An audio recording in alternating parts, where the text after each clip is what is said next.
The shortcut to high-ticket sales. In video 7, I stepped you through the process most marketers go through to master high-ticket sales. As you can tell, it's not exactly smooth nor easy. However, for the longest time, this is how most marketers learned. They had to learn the hard way. They had to pay their dues. In fact, the process is so hard that the vast majority of people who tried their hand at high-ticket sales end up dropping out or settling for mediocre results. It's fairly rare for somebody to become really successful doing things the hard way.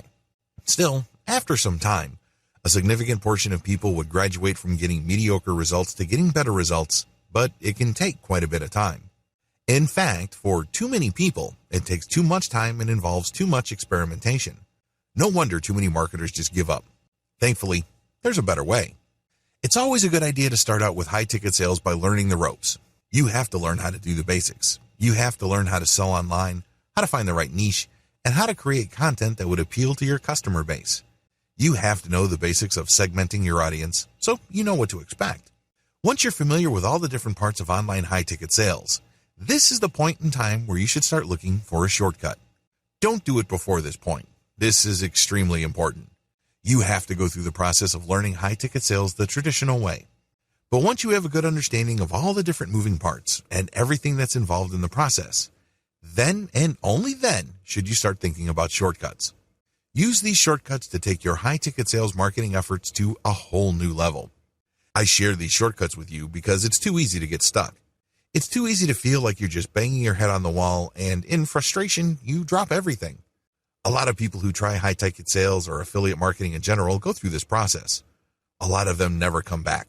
A lot of them just quit. I don't want you to be one of those people. While it is important to learn how everything fits together and to have a general understanding of how to sell online, you can't just stay there.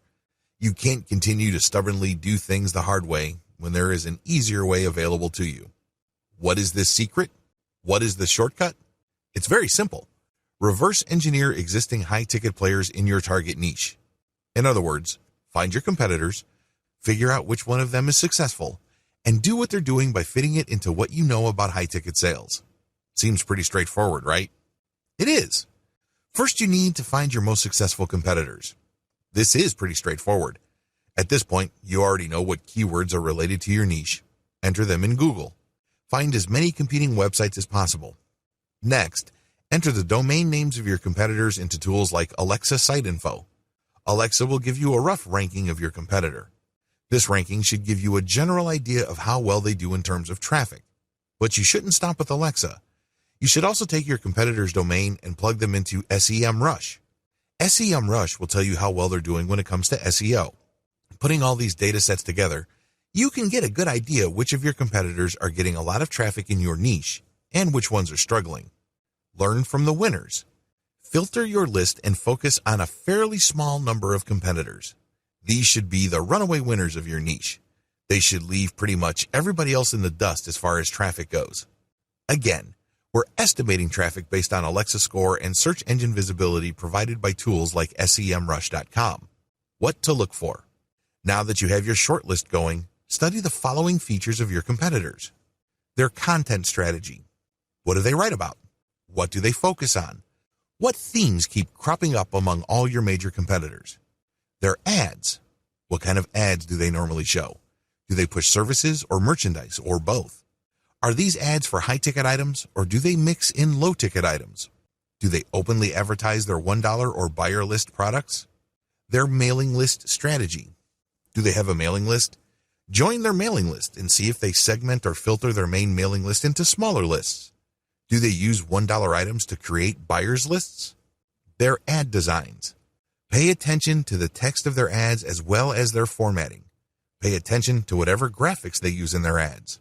Their branding efforts. Do they bother to create a brand? Do they actively engage their site visitors in crafting their brand message?